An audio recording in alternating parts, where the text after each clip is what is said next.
여러분 혹시 미국 할리우드 영화에 가장 먼저 진출한 한국 배우가 누군 줄 아십니까? 한국 사람이 누군 줄 아세요? 오늘 나왔던 고아들입니다. 유모차 수송 작전에 관한 실질적인 영화가 있었고, 제주도에서 있었던 아이들 한 20명이 미국에 가서 영화도 찍고 그랬다라고 합니다. 1069명의 생명을 살렸던 두 분은 두 분 다 목사님이십니다. 레셀 블레이저 중령은 거짓말로 해병대에게 거짓 명령하다 해서 상부 명령이다 거짓말로 해서 차를 이용해서 아이들을 이제 비행기에 태울 수 있었죠. 그리고 상부에서 명령 내리기를 지금 이 판에 너를 아이들을 데려갈 수 없으니까 아이들 포기하고 가자라고 했을 때 러셀 블레이저 중령이 불순종합니다. 그래서 전쟁이 끝난 다음에 불순종했고 거짓 명령을 내렸기 때문에 군법 회의에 불려가게 됩니다. 회의 때 얘기합니다. 왜 명령을 어겼는가? 명령 어겼는 것을 인정하고 고백하기를 누군가가 반드시 해야 할 일들이 있습니다. 만약에 내가 하는 일이 죽어가는 아이들을 두고 가는 일이라면 저는 군복을 벗겠습니다. 이렇게 대답했습니다. 다행히 이분은 이제 무죄로 선고받고 계속 근무하고 있을 수 있을 거예요.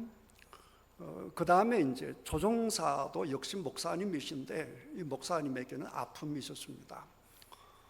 독일과 전쟁 중에 이분이 독일에 있는 고아원을 적군이 있는 이제 기지로 알고 고아원을 공격해서 그 고아원을 이제 부셔버린 것이죠. 그래서 많은 고아들이 희생을 당했습니다. 이런 아픔이 있었기 때문에 이분이 한국 고아들을 살려야 된다라고 하는 이 소식을 듣고 적극적으로 협력을 내리고 명령을 내려서 1069명의 어린 생명들을 비행기에 태울 수 있었는데 안타깝게도 비행기 타기 전까지 5명이 또 죽어서 164명이 제주도에 도착을 합니다. 그랬을 때에 딘 해서 기관사죠. 이분 역시 목사님이신데 이분이 제주도에 고아원을 짓고 그 아이들을 잘 돌보게 됩니다. 성도 여러분, 한반도만큼 전쟁이 많았던 나라도 없습니다. 그런데 저는 지금까지 62년을 살면서 물론 광양, 여수, 순천의 아픔도 있고 광주의 아픔도 있었지만 그래도 나라 전체가 휩싸이는 전쟁이 없이 이렇게 살았지 않습니까? 한반도 땅에 이렇게 긴 세월 동안 전쟁이 없었던 적이 없습니다.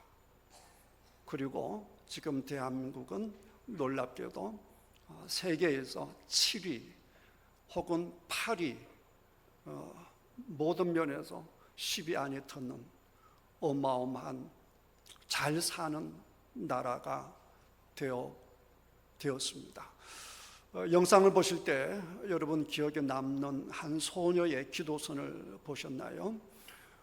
그때는 누가 뭐라고 안 해도 하나님 믿는 사람들은 절박하게 기도를 할 수밖에 없었죠.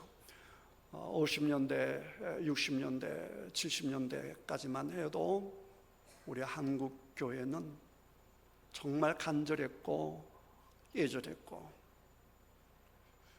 교회 모임마다 차고 넘치는 그런 열정들이 있었습니다.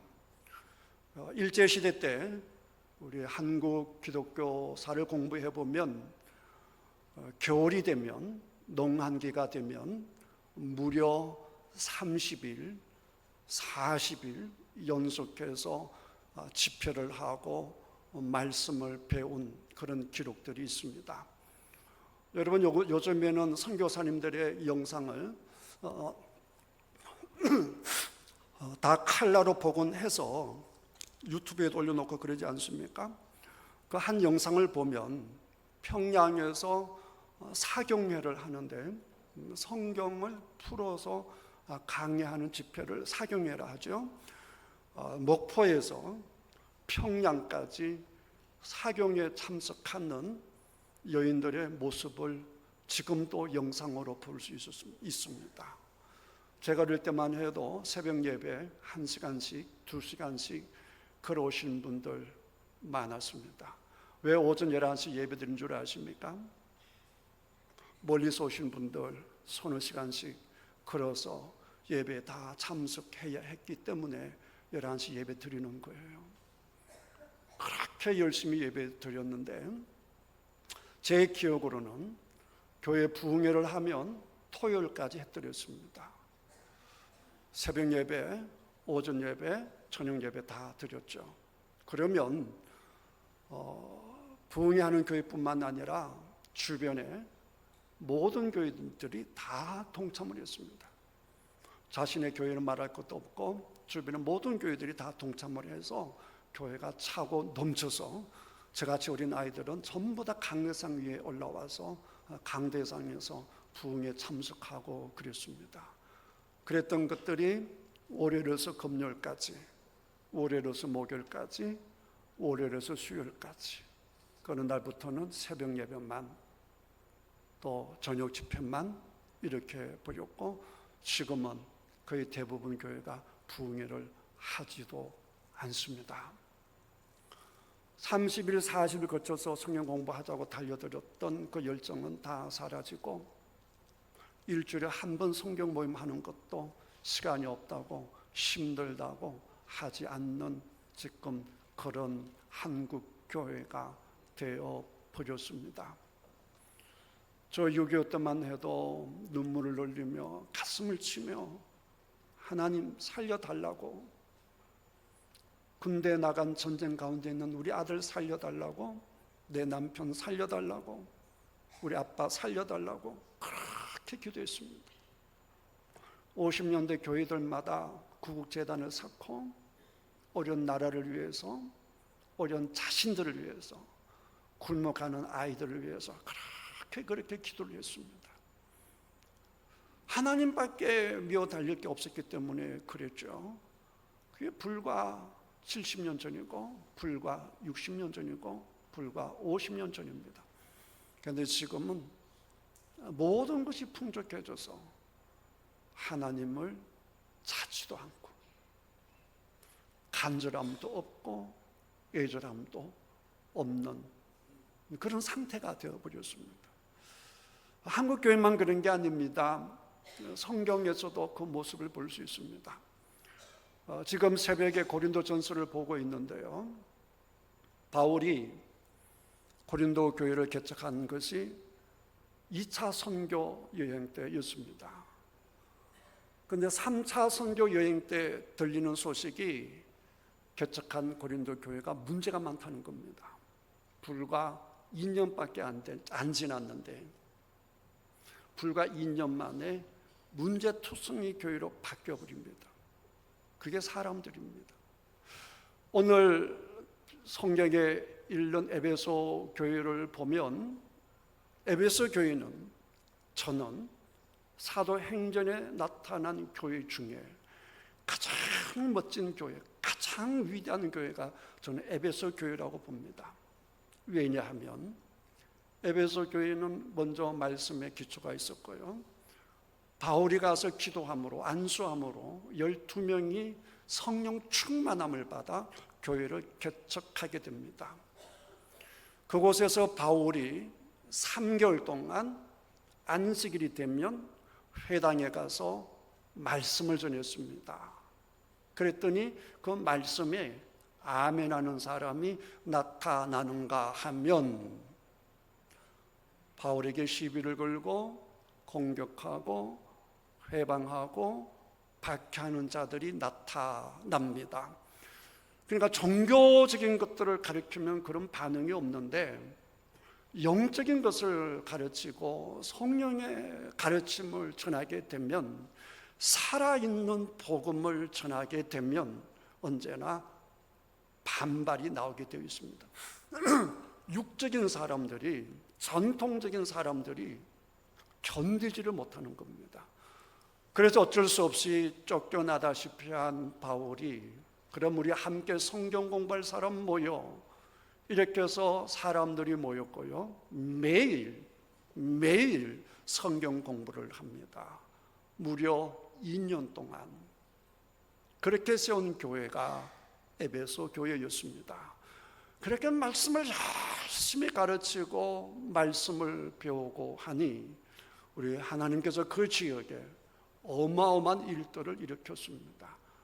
바울을 통해서 숱한 표적과 기사가 나타났습니다. 심지어 바울의 몸에서 손수건이나 앞치마를 가져다가 아픈 사람에게 갖다 놓으면 병도 낫고 귀신도 떠나가는 일들이 생겼습니다. 얼마나 그리스도인들이 성령에 사로잡혔든지 말씀에 사로잡혔든지 이들이 예수님의 이름으로 숱한 귀신을 쫓아내자 사람들이 흉내를 내며 나도 예수 이름으로 귀신을 쫓아내보자 라고 했다가 어떤 사람은 오히려 귀신에게 더 함락이 되어버리는 그런 일도 있었습니다. 그 귀신이 그러죠. 내가 예수도 안다, 바울도 안다. 그런데 넌 누구냐? 그러면 그 사람을 함락시켜버리죠. 이 소문이 그 지역 전체에 퍼지게 되고 특별히 마수라는 사람들에게 충격적으로 다가가게 됩니다. 그래서 마수를 부리며 우상을 섬기며 살았던 사람들이 나 이제 그만할래. 우리로 치면 토종 비결 책들, 점 보는 책들, 운수 보는 책들, 이런 책들 전부 다 불질러 버리고 주님 앞으로 돌아오게 됩니다. 이런 어마어마한 교회가 에베소 교회입니다. 그리고는 세월이 흐릅니다. 한 30년, 40년. 그리고 오늘의 편지가 서여지는 겁니다. 그 위대했던 교회가 30년은 지나자 교회가 바짝 말라버리고 물기가 다 사라져버리고 생명력이 다 소멸되어 버리고 딱딱한 콘크리트가 되어버립니다. 이성은 살아서 무엇이 옳은지 무엇이 그런지는 정확하게 압니다.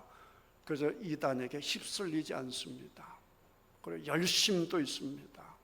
열심히 섬깁니다. 다 열심이고 다 좋습니다. 근데 주님께서 보실 때, 성령님 보실 때 안타까운 겁니다. 열심히 있는데, 지식이 놀라운데 아쉬운 게 있는 겁니다. 그게 뭡니까? 첫사랑입니다. 첫사랑을 잊어버렸다라고 한 겁니다. 저는 이 에베소 교회, 특별히 요한계시록에 나타난 에베소 교회 이 부분을 볼 때마다 우리 교회를 생각하게 됩니다.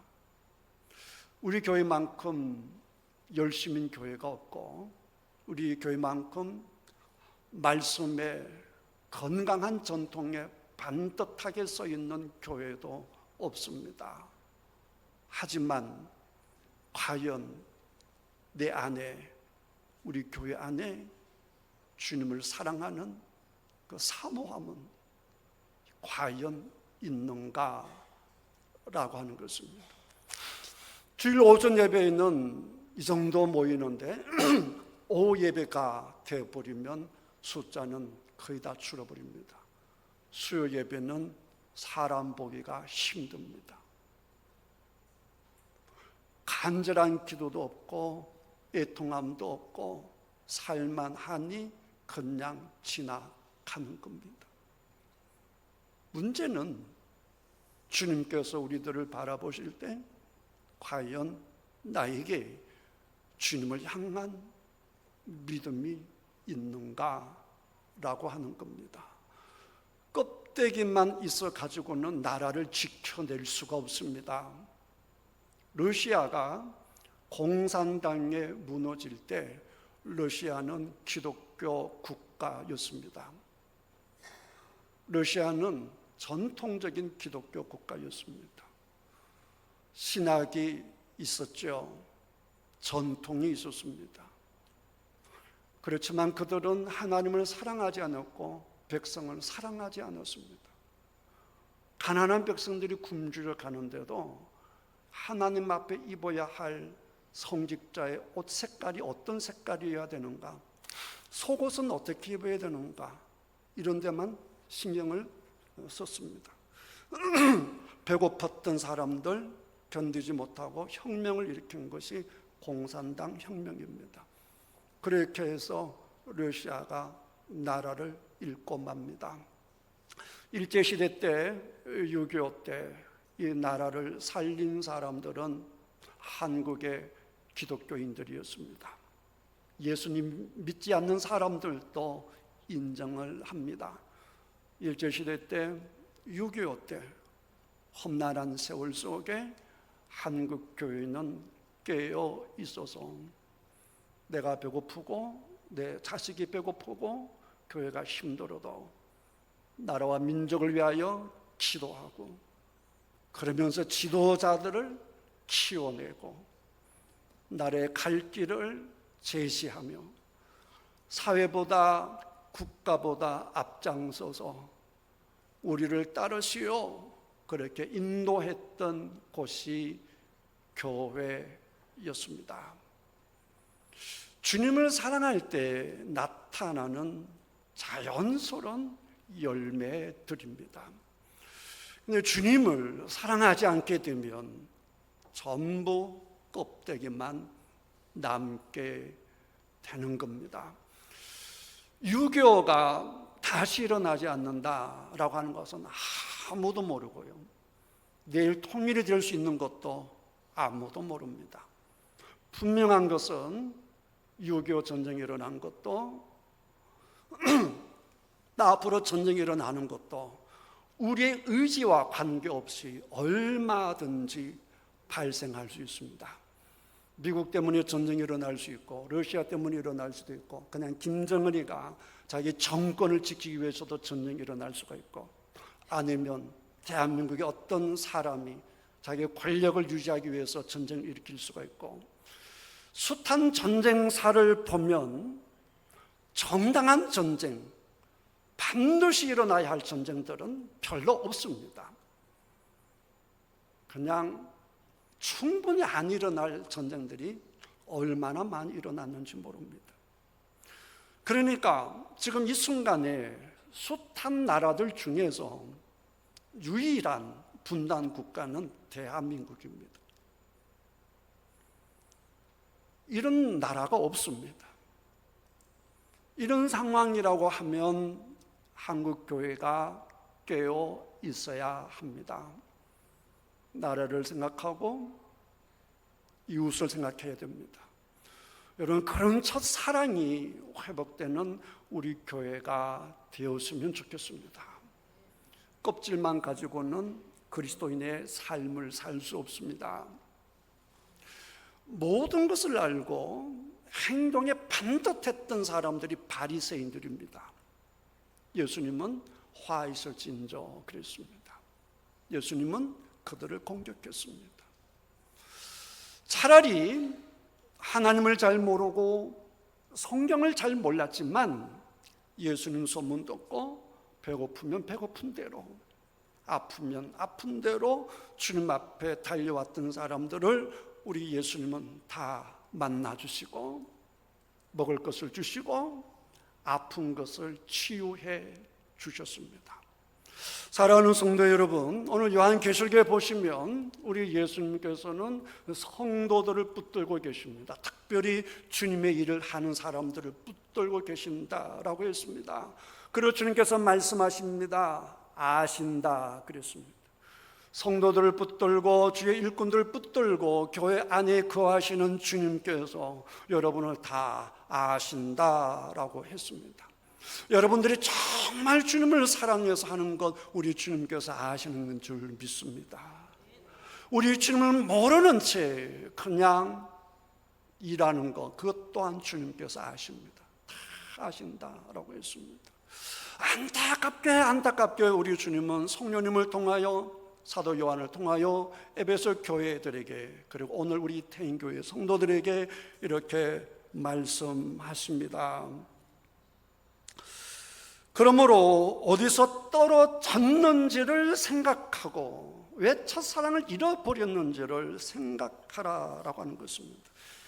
이 원어를 보게 되면 기억하라, concede, 고려해봐라. 네가 왜 떨어졌는지, 처음 가졌던 사랑을 왜 놓쳐버렸는지, 왜 잃어버렸는지를 고려해봐라, 생각해봐라. 이렇게 번역한 것도 있고, remember, 기억하라. 네가 얼마나 하나님으로부터 멀리 떨어져 있는지를 기억하라. 이렇게 번역한 데도 있고요. Look, 보라. How far you have fallen. 네가 얼마나 멀리 있는지를 지금도 자신의 모습을 보라. 이렇게 번역한 성경도 있습니다. 그러니까 지금 내가 영적으로 순수하게 사랑만 따져서 하나님 앞에 얼마나 멀리 떨어졌는지를 생각하라라고 하는 것입니다. 여러분, 생각을 해야 사는 겁니다. 말씀 안에서 성령님을 생각해야 사는 겁니다. 성령님이 나를 보고 기뻐하실지, 예수님께서 나를 보시고 화내실지를 생각해야 사는 겁니다.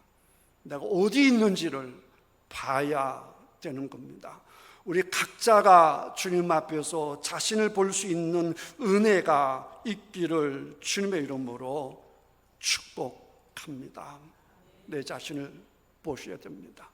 그리고 여러분, 처음에 장로 될 때, 권사 될 때, 집사 될 때, 세례 받을 때 내가 예수님을 위해서 뭐든지 하리라. 모독받아도 오해받아도 힘들어도 충성하리라. 내 예배 빠지지 아니하리라. 오예배, 수요예배 다 드리리라. 기도 열심히 하리라. 말씀을 열심히 읽으리라. 결단했던, 기쁘게 결단했던, 그것이 오히려 즐거움이었던 그 첫사랑으로 회복되는 저와 여러분들이 되기를 주님의 이름으로 축복합니다. 이 나라를 살리는 길은 우리가 나가서 이것저것 하는 것이 아니라 우리가 그리스도인으로서 회복되는 겁니다. 우리 각자가 그리스도인으로 회복이 되어서 빛과 소금이 되어 예수님의 향기를 드러내게 되면 이 나라는 반석 위에 세워질 것입니다. 그러나 우리 자신의 모습을 잊어버리고, 그래서 주님께서 촛대를 옮겨버리시고, 그래서 우리가 길거리에 버려짐을 당하게 되면 이 나라는 소망이 없는 것입니다. 대한민국을 살리는 것은 반도체가 아니에요. 자동차가 아니에요. 2차 전지가 아니에요. 대한민국을 살리는 길은 한 가지밖에 없습니다. 우리가 예수님을 잘 믿는 것입니다. 온 세상을 놀라게 했던 그 첫사랑은 세계 교회 역사상 가장 아름다운 대한민국의 보배입니다. 그 아름다운 첫사랑을 회복하는 우리 모두가 되시기를 주님의 이름으로 축복합니다.